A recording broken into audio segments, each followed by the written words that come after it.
Hey guys, happy Wednesday. Welcome to Instagram Live. My name is Annie Spano and I'm the founder of Style Collective, which is a platform for female influencers to connect, grow, and learn how to be successful bloggers and entrepreneurs.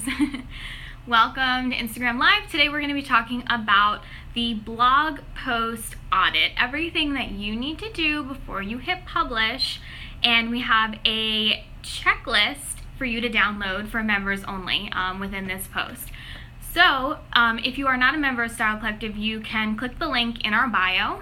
It's $10 a month or $99 a year, and you literally get thousands of dollars of e-courses, worksheets, and other resources that you need to be a successful blogger. We have a whole directory of brands that you can pitch for partnerships.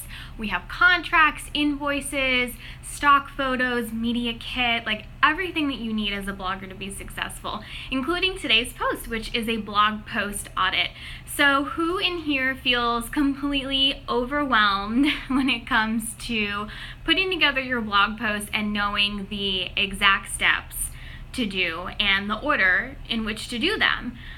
Because writing a blog post, most people think that it's easy, blogging is so easy, it doesn't take much time, you just throw up a bunch of pictures and hit publish and then everything just like magically takes care of itself. But as we know, that is not the case at all. It's so far from the truth. Blogging is a lot of work, and it should take you a few hours to plan your content, come up with the creative, the shot list, and then everything else that you need to do when you're writing your post and then publishing it. And then how do you distribute it? How do you promote it? How do you market it so that you get it in front of people and they read what you've created? So awesome. I'm so happy to hear that you guys have been wanting something like this. So that's perfect. That's the whole goal of Style Collective, to make your life easier so you can do what you love doing, which is creating content. Not worrying about all the other things, all of the logistics and the operations. We help you with your content planning once a month. So if you need ideas for content, you can look at our blog prep kits, which we put out every month so that you can focus on what you love doing, which is creating content. So putting a blog post together is an epic accomplishment. It's no small task, no small feat either. And we want you to reap the rewards of your hard work by helping you set up a system that works and gets you a return on your effort, even after you hit the post button on your blog. So blog posts, they're all unique in their own way. The energy that you put into them should be cherished, and people should be reading the content that you create long after you have created your post and shared it through your social media channels. And so the biggest question is, how do you do that? And are there simple ways that you can audit your blog content to make sure that you get the most views right now and in the future as well? Because you don't want to be just a content machine putting out tons and tons of content all the time. You should only be doing blog posts maybe 2 or 3 times a week. I do them on my personal website once a week. That's what works for me in my schedule.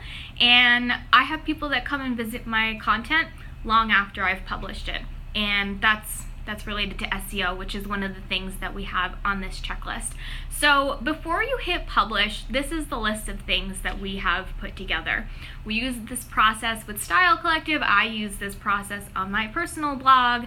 And basically it starts with SEO, keyword phrases, and identifying those. So you reference the blog prep kit to get an idea for your content, and then you have to actually do some keyword research. This is the most important part. I know that SEO can be scary. It can be daunting. It's like this new foreign territory that you have to learn as an online marketer, but it's really not that bad, and we break it down for you in this post and in this checklist. So you're going to want to use the keyword planner, and you're going to want to find words that people are actually searching, right? So you're providing content that's valuable to your readers. It's helping them solve a problem, it's giving them advice, and you're making money off of affiliate commission or a product or service that you're selling, or maybe it's a sponsored post. Either way, you need to find the keywords that people are going to be searching for now And in the future, once your content has been crawled by Google and it starts seeing it as helpful and relevant content, that it then serves up in search results.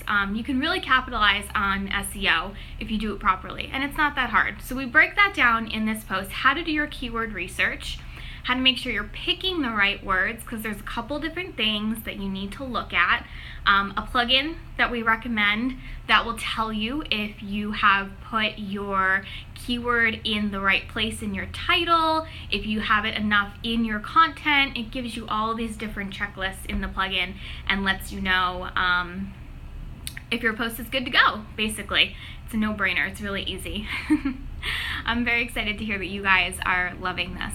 And then, yeah, the plugin is for WordPress. WordPress is better for SEO versus Blogger because, and this is kind of a tangent, but the reason for that is that you have to pay for WordPress. So Google sees that you're paying for WordPress, you're hosted on that platform, it's more likely to serve up your content because it sees Blogger as being spammy since it's free, unfortunately. So Blogger, getting SEO for when you're using Blogger is not really going to work for you, but using WordPress, that will work for you if you are using SEO. Okay, so back to this post. You want to do your SEO keyword phrases. You want to identify them. You want to have your post written and edited. You want to link related posts within your content because backlinking is something that's really important for SEO. Also for keeping people on your website and keeping your bounce rate down. You want to insert your relevant affiliate links within your post. You want to make sure it's optimized with this plugin that we're recommending.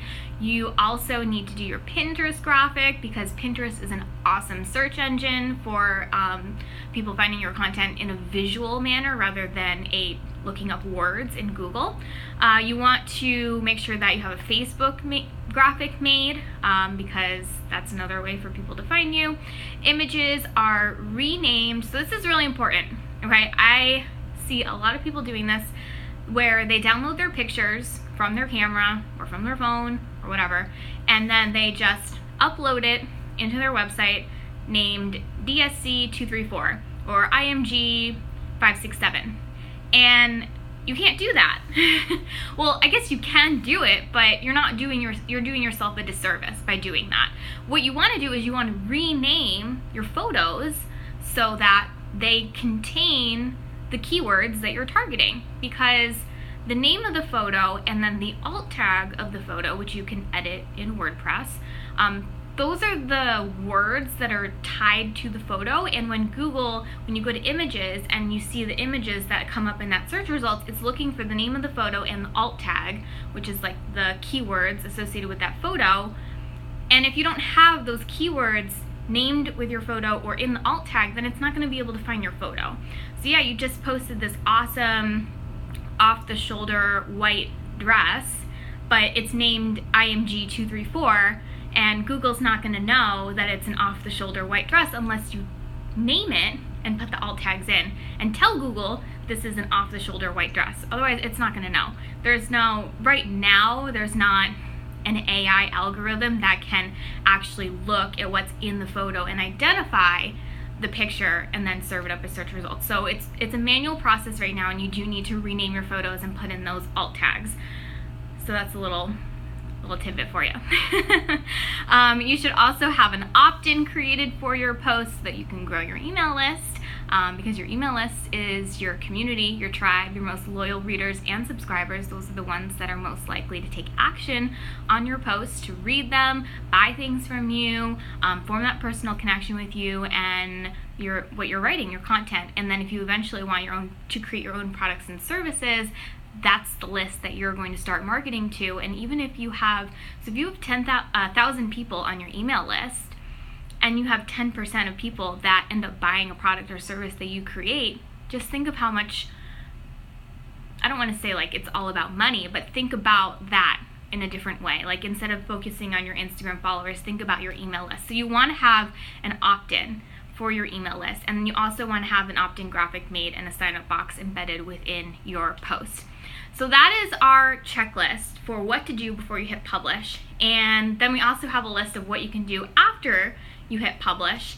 And then from there, we break down each of those things into an even more detailed description of how to plan your content, how to do your SEO research, your keyword research, how to plan your blog posts, how to plan your photos and your photo shoot with your shot list.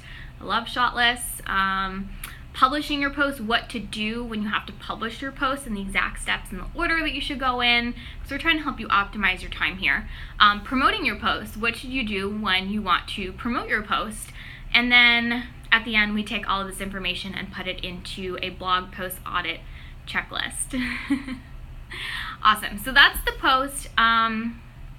If you guys have any questions for me while I'm on here, so we know that writing a blog post takes a lot of time. There's a lot of steps involved, and this is for all of you so that you have a cheat sheet, you have a strategy, you have a process in place to help you optimize your time.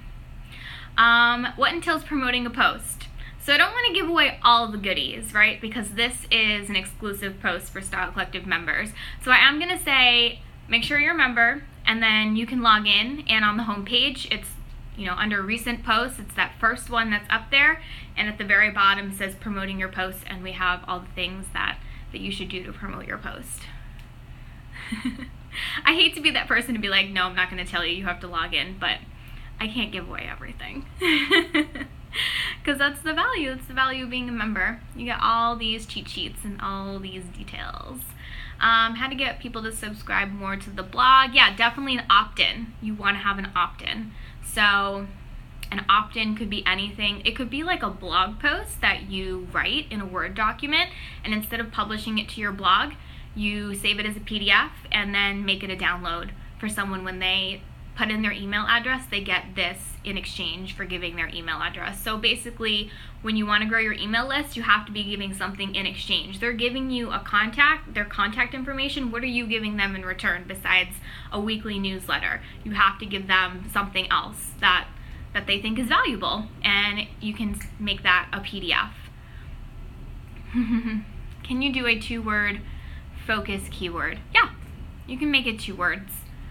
Yep. Yeah, the Google AdWord Planner, Keyword Planner, that will allow you to type in your keywords, and it'll give you a list of related keywords as well, and it'll tell you the search volume and the competition level. And we break down what all of that means in this post in case you're like, search volume, competition, what is that? So yeah, we have detailed explanations of what those are when you search in Google keywords. But it doesn't have to be just one word. It can be more than one word. It can be a phrase. Yeah. Awesome. Well, thanks for tuning in today, guys. I love all those hearts. It's so cute seeing all of them on the screen. That's great. Yeah, so I think that's everything that I have for you today. This was kind of short and sweet, 15 minutes. But if you have any other questions once you read through the post, you can leave a comment at the bottom. I'll answer your questions. Otherwise, you can send a DM. And if you have any other ideas for Instagram Lives that you would like to request, you can send a DM as well. So yeah, I think that's everything. But I will post this for replay so you can go back and re-listen to anything that you may have missed. And then I'll also put this on our YouTube channel as well. All right. Bye, guys. Thank you so much for tuning in today. Have a great week.